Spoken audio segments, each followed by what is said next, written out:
Welcome to the Switchboard YouTube channel. Today we're going to be talking about the NBA playoffs and my predictions of how these series will take place and who will become the victor in each of the series that take place. So the first day of the playoffs went on quite recently, and as I was watching the playoffs, I really gained a sense of excitement for the playoffs. What a time it is! It's a time where the best teams have made it to the most important time of the year for basketball in the NBA. We have teams that have played 82 games, and we're just hoping that their best players are healthy so that they can help them go far in the playoffs. So the first game I watched that caught my attention was the Bucks versus the Pacers, the Milwaukee Bucks versus the Indiana Pacers. So the Bucks, they're without Damian Lillard, a key piece, but uh, he has an injury, a blood clot in his leg, and he's hopefully will make a full recovery uh, in the next coming days or even weeks. He's recovered from the blood clot. It's become small enough where he can get back into active play. But now they're just repping him up with 3-on-3 action, 5-on-5 action, and just trying to get him back to that level where he can play for the Milwaukee Bucks again and contribute at a high level in the playoffs. Giannis Antetokounmpo has been playing an exceptional style of basketball. In the past 12 games in the NBA regular season, he was averaging a triple-double, and he was contributing on multiple facets of the game, and his team had become reliant on his contributions, and we're just hoping that he can continue that in the playoffs. And so far in the first game, we saw a lot and we learned a lot. We saw the Indiana Pacers, who have Tyrese Halliburton, an exceptional player, point guard, who I think was one of the leaders in assists in the NBA this past season, and he's just been exceptional. And he contributes a lot for the Indiana Pacers as well. They also have Pascal Siakam, an All-Star this year, and he has an exceptional way of being multifaceted in the way he can score from the 3-point line, can score in the inside with his footwork, and can also find the open man. So let's get started into the game. So watching the game, I watched the first half. Then I had to go grab something to eat, so I didn't get to finish the whole game. But from the first half, I saw a lot from the game. I saw the Milwaukee Bucks start off with some pace, some potential. They looked like they had some momentum going. Giannis was driving at the basket with his presence, and it looked like they would become reliant on that style of play of Giannis just driving in and scoring. But the Indiana Pacers started to build momentum themselves. They started to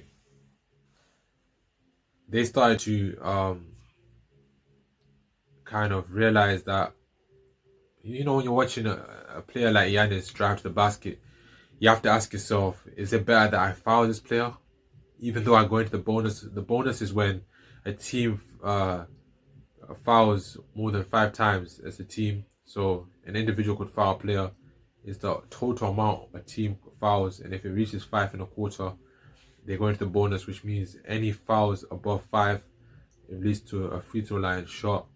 So you could see with Giannis, their aim was to foul him and to reach the bonus. They didn't mind reaching the bonus because they realized Giannis was such a threat and such a contributing factor for the Milwaukee Bucks. They wanted to make someone else do the work that Giannis was doing. They wanted someone else to score the ball, someone else to assist, someone else to have the ball in their hands and force something to happen. And soon enough, that started to happen. As soon as Giannis went to the bench, we started seeing other players start to contribute. But the only problem was um, the Indiana Pacers were also building momentum in their offense. You had Nemhard, he had 8 early points, um, and his points came in quick succession after another, and it gave the Indiana Pacers a lot of momentum, a lot of confidence in themselves to believe that they could beat the Milwaukee Bucks. The Milwaukee Bucks really missed Damian Lillard. We saw him on the bench cheering his team on, but they really missed that presence from um, him, because he gives his team such a unique look, a unique perspective. The way he plays, the way he sees the floor, the way he can extend to the 3 point line, which gives Giannis such space in the interior, and the pick and roll presence that Giannis and Damian Lillard have together is something that is a sight to behold, and you really want to see that from your best players when they can really play together with such ease. It's just something that you want to see in the playoffs, and him coming back will have a real impactful presence on the team and on the floor, because I don't think the Indiana Pacers have much or many. They don't have many answers for Damian Lillard, because Damian Lillard is a multifaceted type of player. He doesn't fear the moment. They lost by, I think, by about 15 points or so. So if you're contributing Damian Lillard's points and then you're keeping it close, let's just say you got a game 97, let's just say, for example, heading to the fourth quarter, all you need is Dame Lillard to just score points, assist, make some assists. He'll keep you close. As long as he's keeping you close, you have a fighting chance of winning the game. And then when it gets close, now you have options. You have either Giannis or you have Damian Lillard to go to finish off the game. And having Damian Lillard on your side is not a bad option, because he can score. He's shown in his time in Portland that he has the ability to score when it's needed the most in crunch time. And he has the ability to finish out games with confidence. And I feel like that's something that the Milwaukee Bucks missed. And it will be something that they'll be looking forward to having back when he comes back to full health. So the Milwaukee Bucks did lose this game. They won 0 down in the playoffs, and it's annoying, I guess, for the Milwaukee Bucks, but they shouldn't be too down. It's a 7 game series. This type of series, it can go either way. Where I see this series going, I see it going 6 games.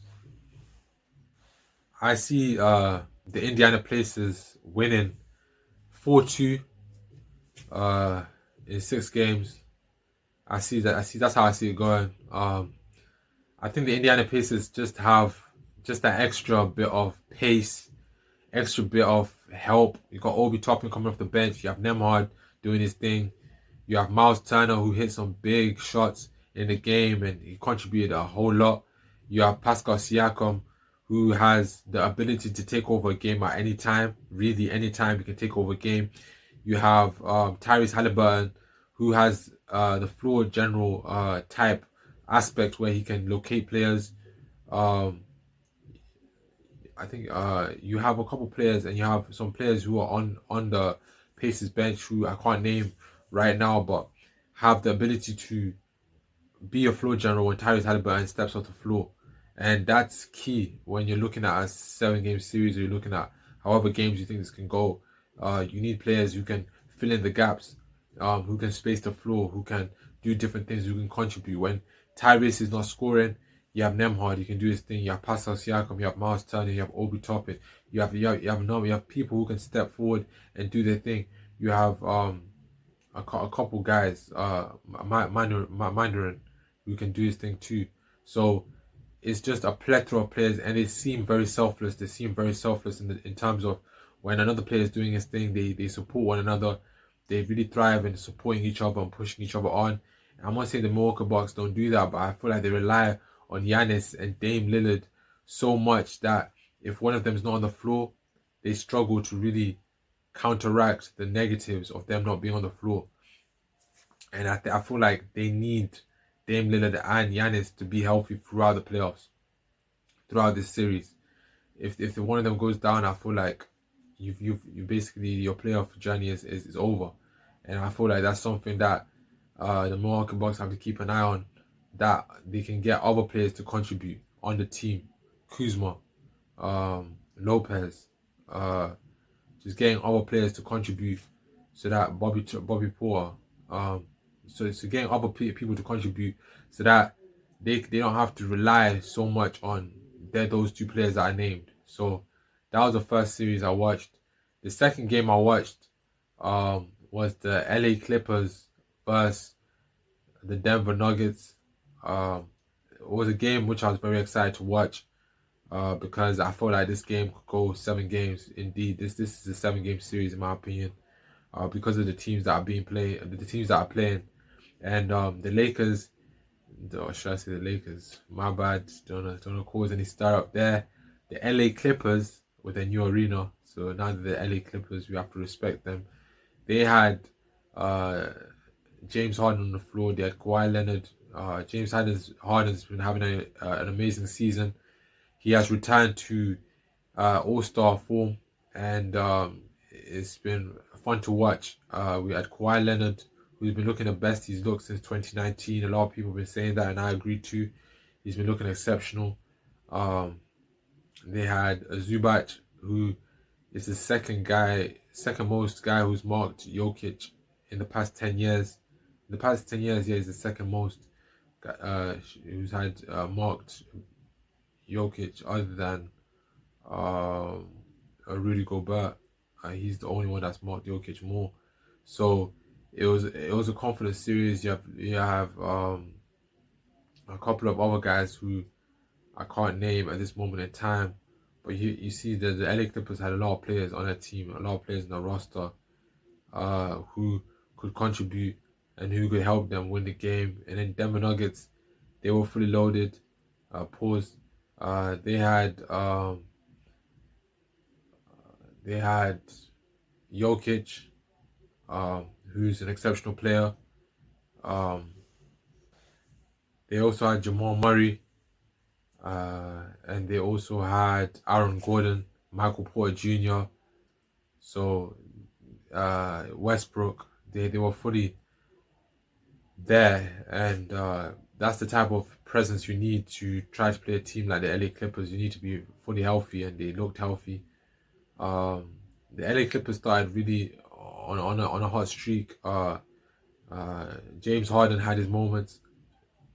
Amazing shot creation from James Harden. Really took over the game. When Kawhi came on, he looked exceptional. Looked like he didn't miss a step. He just looked very well, looked very good. Zubac started the game very strong, very confidently. Made his presence known and felt.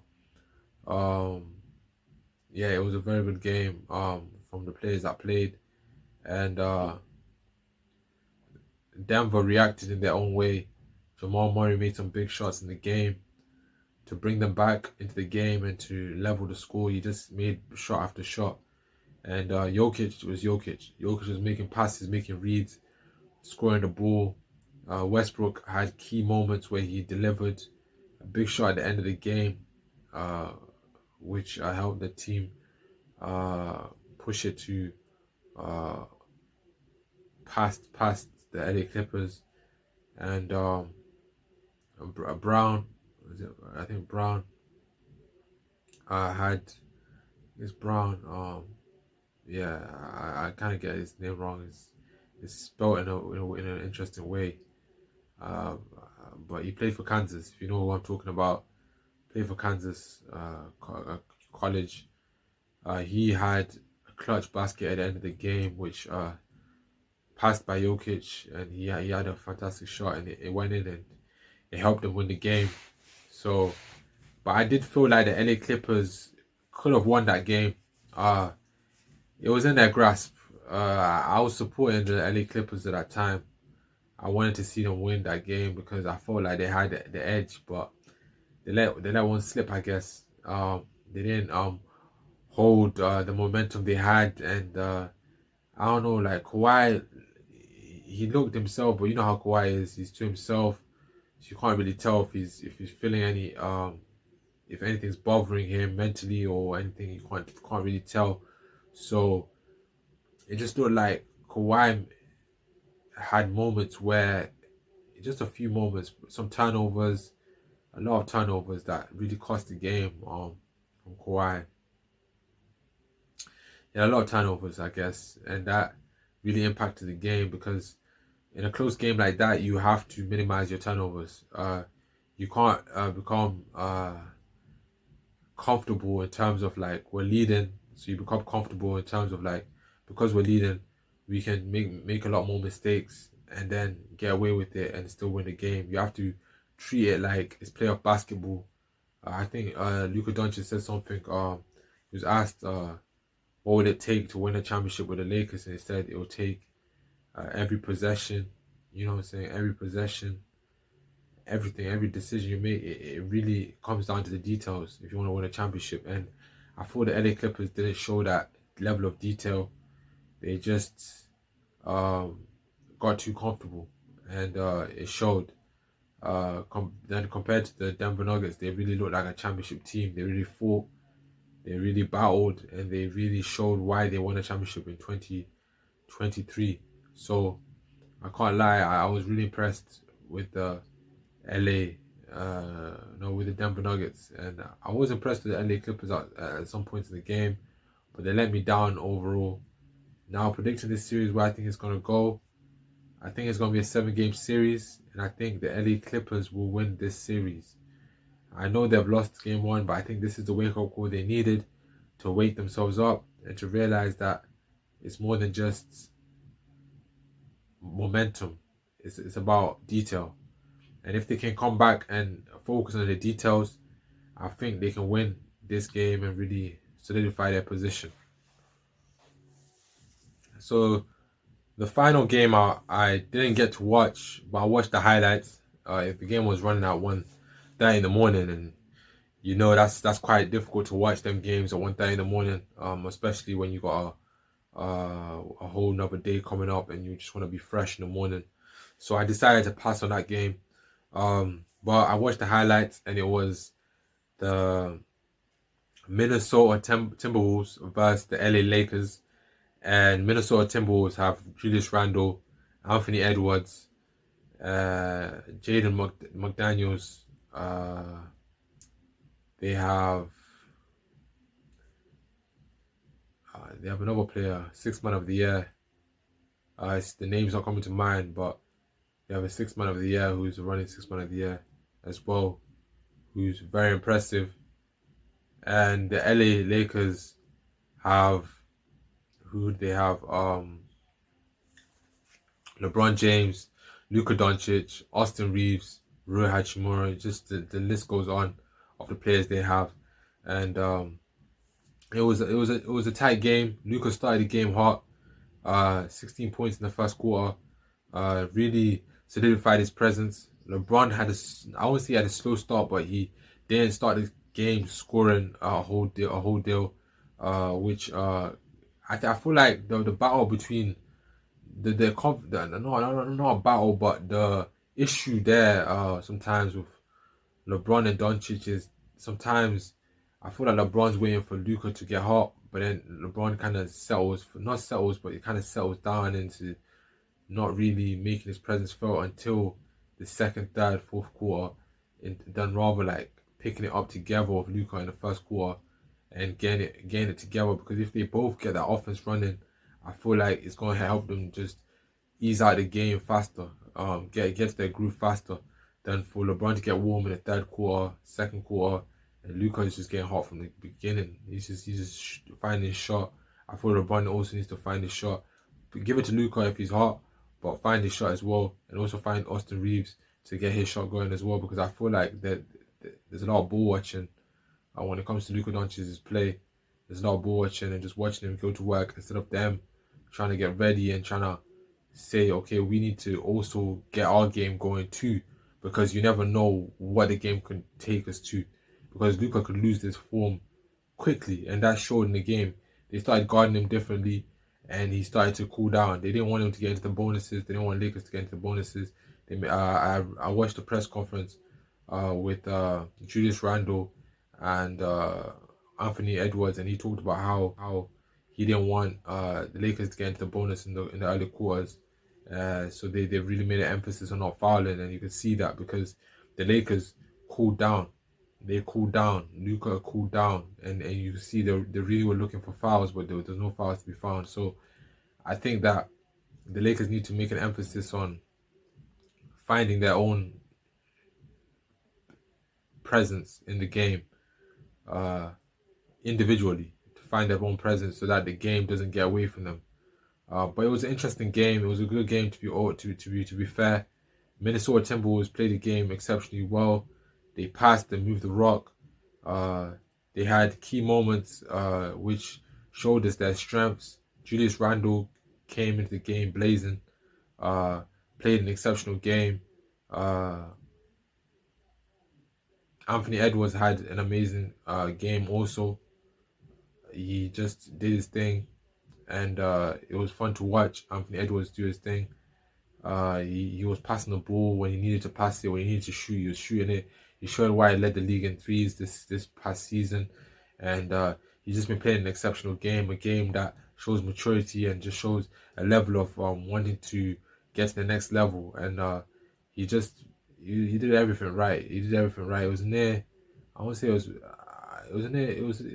near complete game from the highlights. From looking at the highlights, because they played a complete game. To be fair, they shot the ball well. They passed well. They capitalized on turnovers from the Lakers. They did what they needed to do to get to the victory, and they won the game. And the Lakers lost an opportunity at home. They haven't played at home in the last 5,000 days. I think they ain't played a home playoff series in 5,000 days, but they did not look like they had that drought from playing at home in the playoffs. They look like they've been playing at home every single postseason for the past 5 years, and it just looked like it was just a mundane experience. There was no looking like this is something that we have to take advantage of, the advantage of the crowd. And if they play like that again, it won't be a long series. I should say that it won't be a long series.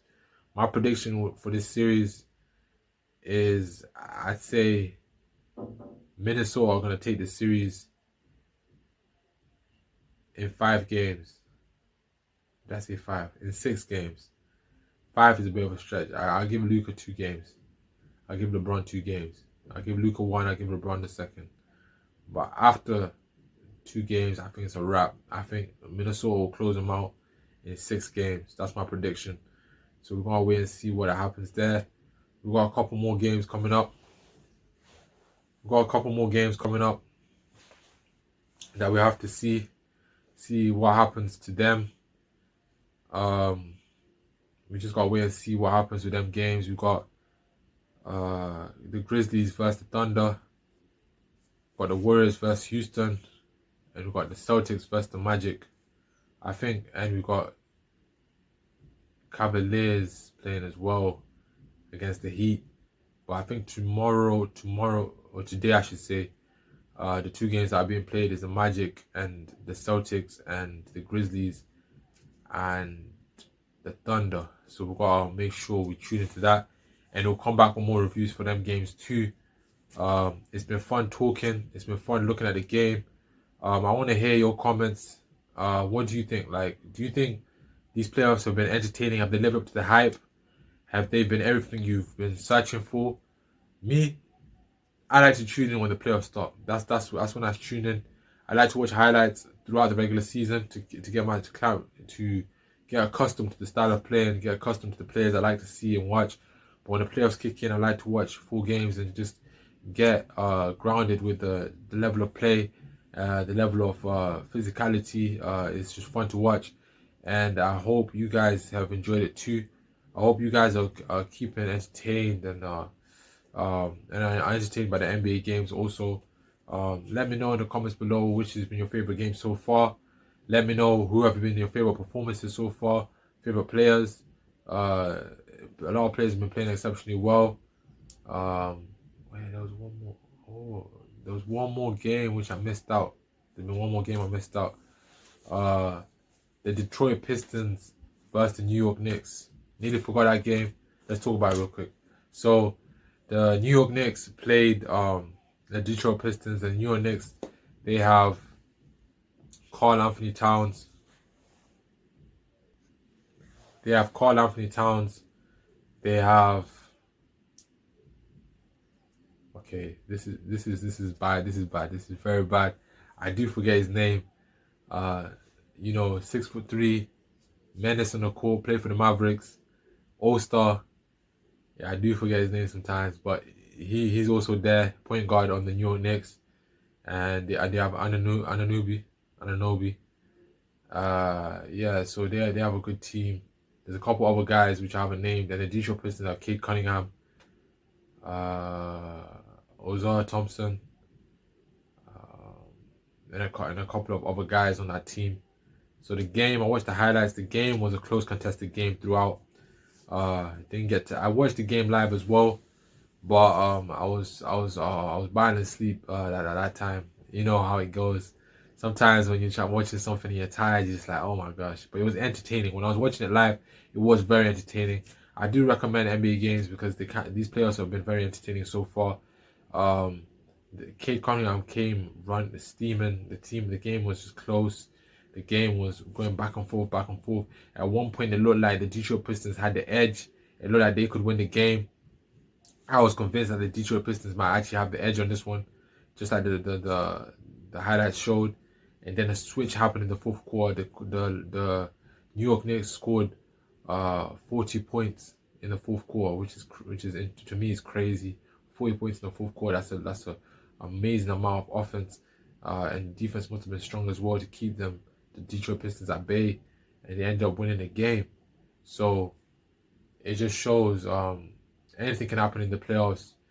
You have to have a game plan, and you have to stick to that game plan. And if things go wrong, make adjustments. And I feel like the New York Knicks made the adjustments needed. They stuck to the game plan, and it worked off. It paid off.